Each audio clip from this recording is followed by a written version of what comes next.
science story, huh? These NYU scientists, I felt right. But I was so And I just thought, well, I had figured it out. It was that golden moment. Because science was on my side. Hey everybody, welcome to the Story Collider, where we bring you true personal stories about science. I am your host, Erin Barker, and this week we're presenting stories about relationships that stand the test of time. So I think it's appropriate that this week I'm joined by my little brother, Dan. Say hi, Dan. Hi, Dan. Very funny. Dan was my first forever friend and the first scientist I ever knew before I met Ben and Brian when the Story Collider got started in 2010.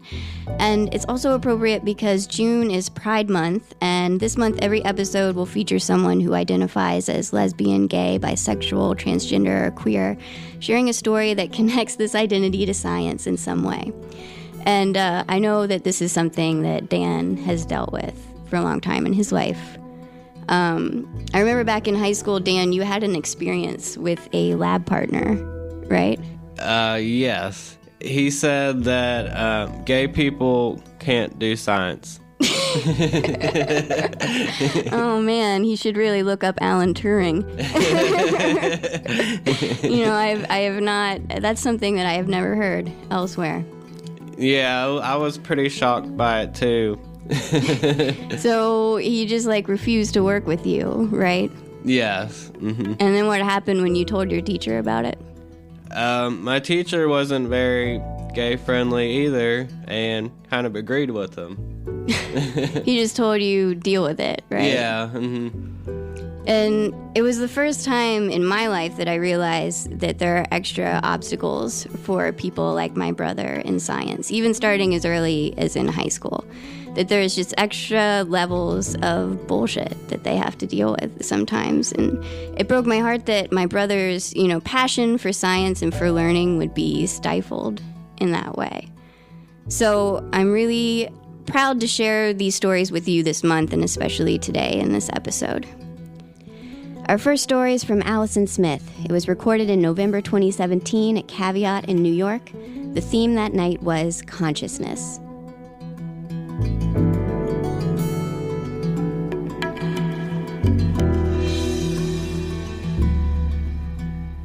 So my father woke me up every morning with the bones of St. Gerard and the bones of St. John Neumann. They were relics.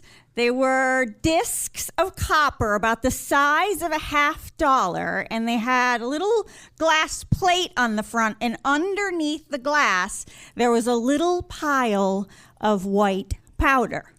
The white powder, the pulverized bone of the saint. Yeah. So these relics lived on my dad's bedside table in my parents' unheated bedroom, and this was upstate New York, so it got cold. So I woke every morning to the feel of ice-cold metal on my forehead and my father's mumbled prayers. If you can guess, I was Catholic. Yeah, it wasn't, science or facts or information that shaped our world. It was God. But there are a lot of ways to be Catholic. And we weren't so much like Pope Vatican Catholic. We were in the Church of Dad. And in the Church of Dad, like the Holy Family, Jesus, Mary, and Joseph, they were kind of like this goofy group of people who loved to do pratfalls and tell off-color jokes. They were like a religious Three Stooges.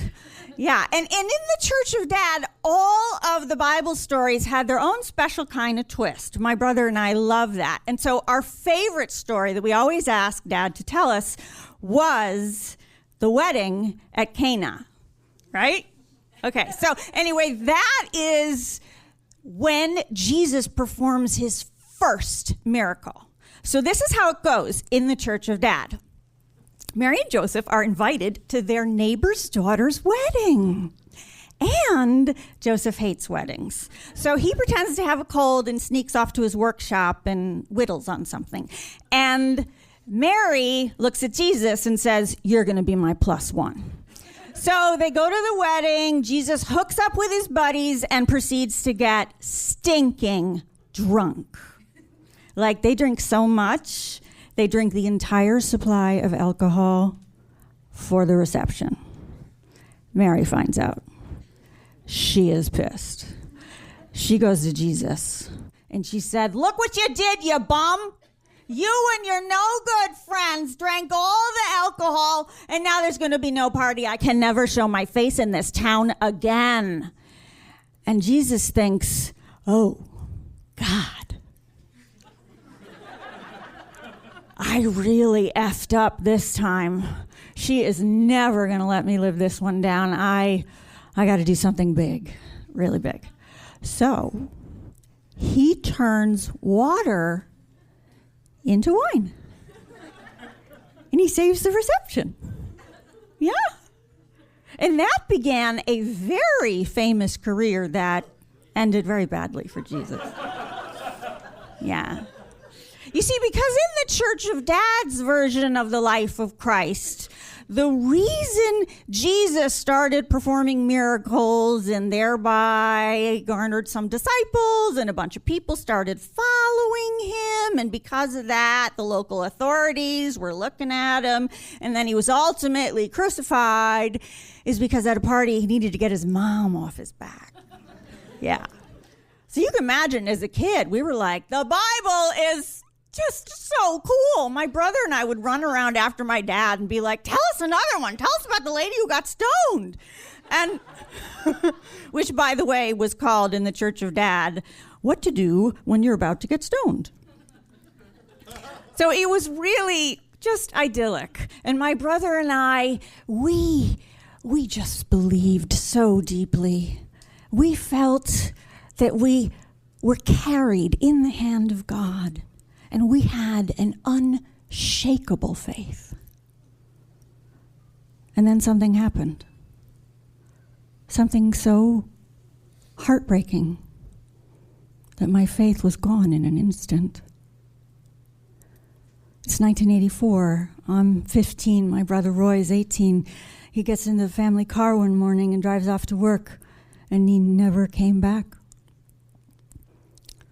Roy died that morning in a car accident. And my faith was gone. It wasn't like I said, "I can't believe in you if you would do this." It was like I had heard music. There was music all around us. My whole life. The song my dad had been singing to me since the day I was born, it just stopped. There was silence. A silence so vast and terrifying, I was afraid to speak of it. But I began to change. 2 years later, I fell in love with a classmate at my school. But it was an all-girls school. I fell in love with a girl. I was gay.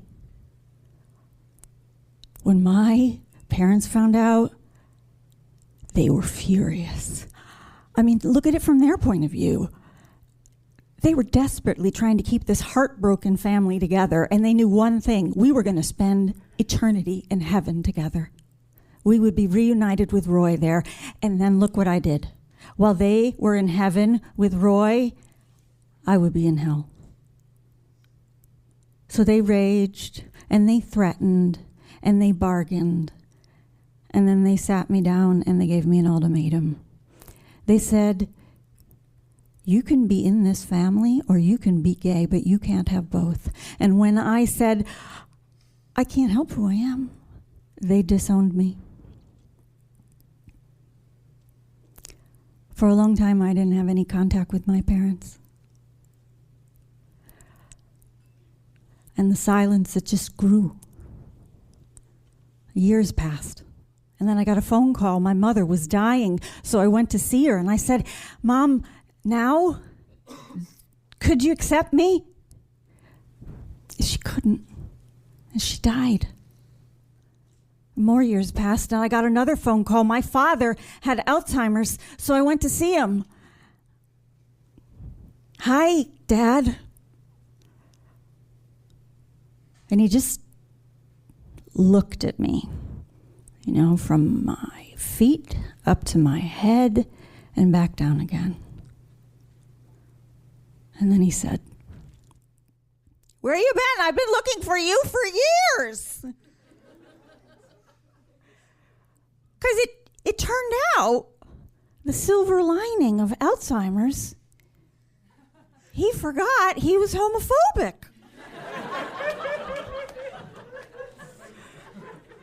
But he didn't forget God or anything. He just forgot the fire and brimstone part. And so, we were together again. And for 4 years, my dad and I, we had the best time. We had 1,000,000 ice cream sundaes, and we went for endless walks around the nursing home where he lived, and we went shopping. He suddenly loved shopping for clothes, like men's clothes, women's clothes. He didn't care anymore. He loved it all. He wore it all. And best of all, he loved my partner, Cindy. He couldn't remember her name, but anytime she left the room, he would look around and he would say, "Where'd the other one go?" Yeah. So since he was so devout, I made sure that he could go to church every day. And when I could, I took him. And it was so remarkable to see him in church, because as soon as the liturgy started, he sat up straight, his cloudy eyes got really clear, and he followed and gave every response, letter perfect, on cue. It was like his faith was stored in some other more robust part of his body than his brain. So one day after Mass, we go shopping. I take him to the department store and we pick out some shirts, and while we're in line ready to pay for them, this crazy storm blows into town. It's summertime and it just rains like cats and dogs. And even though we're inside, we can hear the thunder. And through the glass doors, we can see the sky get dark, and it starts flashing with lightning. And I look over at my dad, and his eyes are huge. And he drops the shirts. He starts shaking, and then he starts pacing around like a caged animal. And I realize he doesn't know that this is just weather. He thinks this is the end of the world. And everyone's looking at me like, "What's up with that guy? And you better fix it." And the store's about to close, and it's dinner time, and I got to get him back to the home. And so I have no choice. I pay for the shirts. I grab his hand, and we walk together through the automatic doors out into the storm. And it's worse than I thought. It's like one of those crazy summer storms that really kind of is like the world is going to end for a couple of minutes. I mean, the sky is pitch black, and the rain is coming down so hard, it's kind of like they're just dumping buckets of water on us. But we started, so we're going to keep going. I hold him tighter, and we go straight for the car. We get halfway there, and there's this huge crack of thunder. And my dad, he lets go of my hand, and he just starts running out away from me and then into the traffic. And I'm like, Dad, come back. It's not funny. And he doesn't understand. And he starts going even further, and the cars are whizzing by. And I'm like, Dad, it's just rain. Please, Dad, please. And he's not listening to me. And I just think, oh my God, I can't lose you again. And I close my eyes and I say, "Hail Mary, full of grace, the Lord is with thee." And when I open my eyes, my dad has stopped. "Holy Mary, Mother of God, pray for us sinners." And he turns around and he looks right at me. "Blessed are you among women." And he walks over and he stands right beside me. And I get his hand and we make it to the car. Thank you.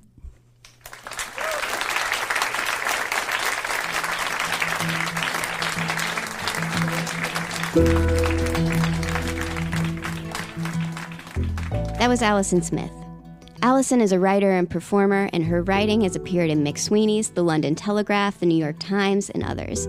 Her memoir, Name All the Animals, was named one of the top 10 books of the year by People and was shortlisted for the BookSense Book of the Year Award. She's been awarded Barnes & Noble Discover Award, the Judy Grand Prize, and a Lambda Literary Award.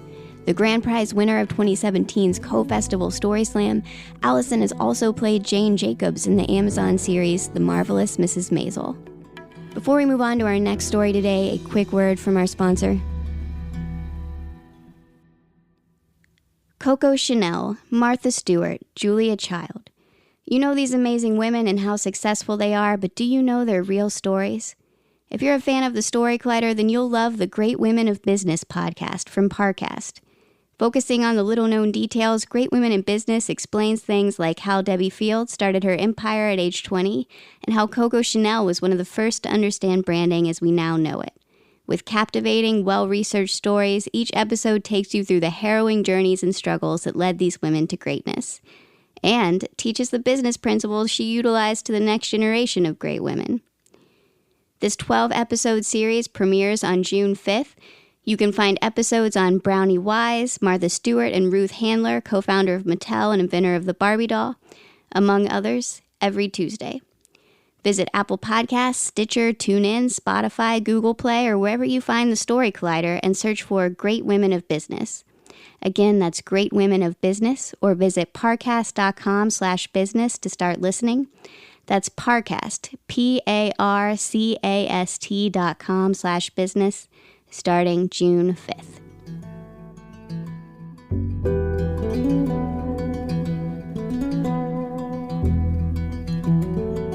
All right, welcome back. Our second story today is from Peter Brannen. It was recorded in February 2018 at Caveat in New York. The theme that night was destiny.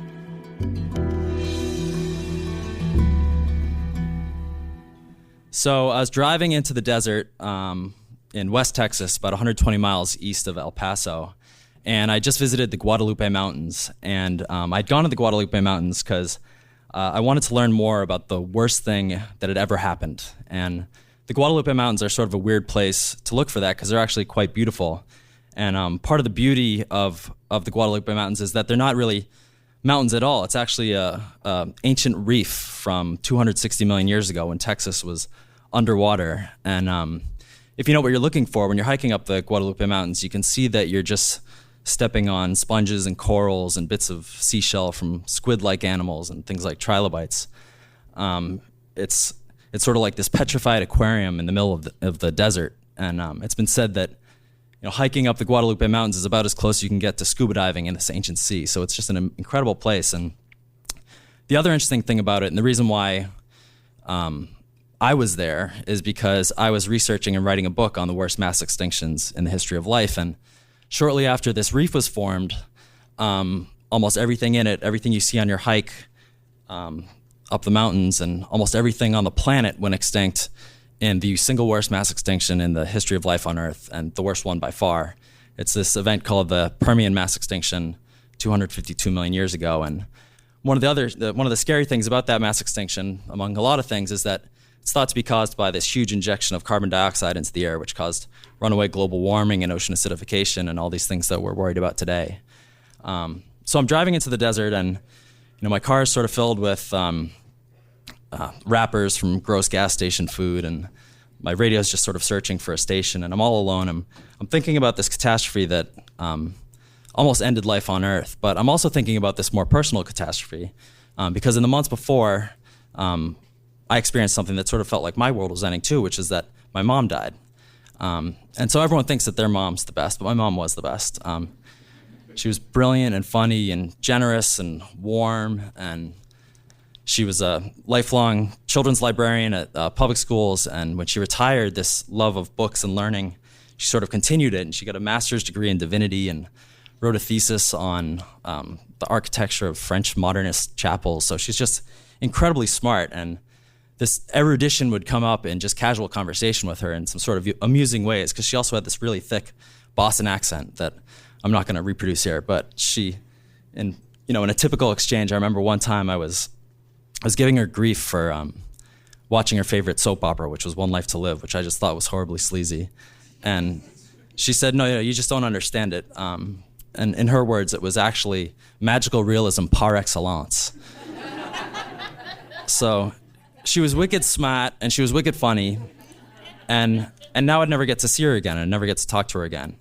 And driving through the desert is a great place to go to feel alone. And this was probably as alone as I'd ever felt in my life. And, in my rear view, I had this extinct world. And in front of me, there was this desert. And I just lost my mom. And, I was just overwhelmed with this sort of bone deep feeling that, all of life was just sort of absurd and contingent. It could just be taken away at any moment for no reason. And, I was so overwhelmed by this feeling that I actually had a panic attack and I had to pull over onto the side of the road.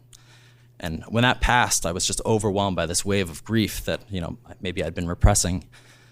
So it also might not have been the most psychologically healthy thing to be doing, to be driving around the desert thinking about mass extinctions, but this is what I do for fun. So if it's not clear yet, I was in a really dark place. And in the months before, as sort of death became a more tangible presence in our house, my mom was desperate to talk about it. And I was just in complete denial, and I didn't want to acknowledge it. And, it's one of my biggest regrets that I wasn't braver and to have these conversations that she wanted to have. She would ask me what I thought happened after we died, and I said I didn't know, and I tried to change the subject. And she asked me if we'd meet again and where we'd meet again, and I said I didn't know, and I tried to change the subject. And as she became more accepting of what was happening, I became more frantic and more deeper in denial. And it sort of reminded me of that feeling when you're in the ocean and you see that there's a giant wave that's about to crash on you, and you look to the shoreline to see if you can make it out in time, and you realize that you can't. And I think my mom, when she saw this wave was going to crash and she wasn't going to make it back to shore, she sort of accepted it with this incredible grace, and I like to think she dove into the wave and sort of merged with it. But in the meanwhile, I was sort of tumbling in the whitewater in the months afterwards. But before she died, she found this trove of her old journals, and she said something that stuck with me, which was she said she didn't recognize the young, anxious girl who had written these journals, even though it was herself. And she said, it's amazing how many different people you are over your lifetime. And at first, I didn't see a connection between the geology and the mass extinction stuff I was researching and this personal sort of tragedy I was going through. But those words stuck with me, and I came to realize, and maybe this is kind of a tangent, but I came to realize that they were sort of teaching me a very similar lesson, which is it's incredible how many different planets our Earth has been over its lifetime. So, for instance, my mom's from Boston, and I had just learned that Boston sits on rock that is ocean floor from the deep sea that had rifted off of Africa, which was near the South Pole 500 million years ago, in the sea that was filled with alien creatures. And geology was filled with these weird revelations about places that were familiar to me, and suddenly they were unfamiliar. So, for instance, this theater sits on top of rock that's called Cambrian schist, which is not a dirty word, but it's this ocean floor rock from the dawn of animal life. And so my apartment in Brooklyn sits on top of basically a dump heap that was left there by Ice Age glaciers 10, 15,000 years ago. But if you keep digging down below that, you hit these red clays that are from a river delta from when that would have been home to monsoons and dinosaurs. And I learned that there were times in Earth's history when there was ice in the tropics, and there was other times when there were crocodiles in the North Pole. And I think my mom was shocked that something as solid seeming as identity could be so in flux over time. And I was sort of learning the same lesson about entire worlds, that, mountains would be pushed up and worn away, and whole oceans would open and close over time. I loved George Harrison, and I love the song All Things Must Pass, and geology took this insight to an extreme. My hometown and my apartment and this theater and everywhere I've ever been and loved would someday be at the bottom of the ocean or at the top of a mountain or, in the middle of a desert or hundreds of miles underground in the Earth's mantle, and someday it might be in a black hole. Everything is in flux, and over time, the only constant is change. And I was told that the only thing that could help heal the sorts of wounds that I had experienced was the passage of time. And in geology, I was experiencing the passage of time at its most, intense form. And strangely, it was sort of, grasping with these ideas was one of the more comforting things that I found in this time. And that might sound strange because you might think because considering your tiny place in the universe can make you feel very small, and it might be sort of a scary exercise. And there's definitely something scary about the sorts of mass extinctions and things that I was researching. And that's why I felt such dread when I was in West Texas. But I came to realize that that was only half the story. And, there's not everything, the world didn't end after the worst mass extinction of all time. It didn't end after any of the mass extinctions. The other half of the story is the recovery. And that's just as interesting a story as the disaster. So 20 million years after the Permian mass extinction, the first dinosaurs show up, the first crocodiles show up, even the first mammals show up. The coral reefs came back. And what was lost forever, but what emerged from the wreckage, these surviving pieces went on to build this incredible new, beautiful, amazing world that endured for hundreds of millions of years. And similarly, when my mom died, it hit me with the impact of an asteroid. And what I had lost forever, but what she left behind was this legacy, this legacy of kindness and generosity and curiosity and warmth and humor. And these were pieces that I could rebuild with after disaster. So there's no recovering from losing a loved one. But it was true what people said. As time went on, the passage of time really it can heal. And a sort of equilibrium returned to my life. And, I stopped having panic attacks. And in the meantime, geology had given me this incredible new view of life as this really miraculous and brief but miraculous gift.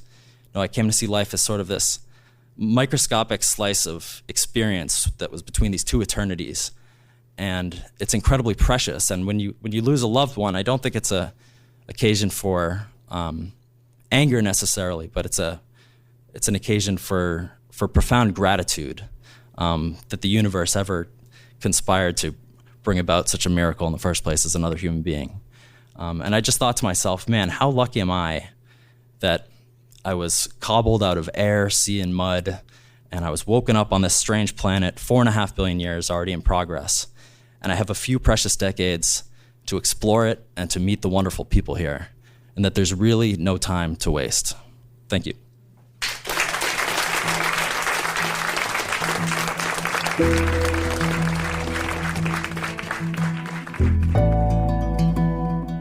That was Peter Brannen.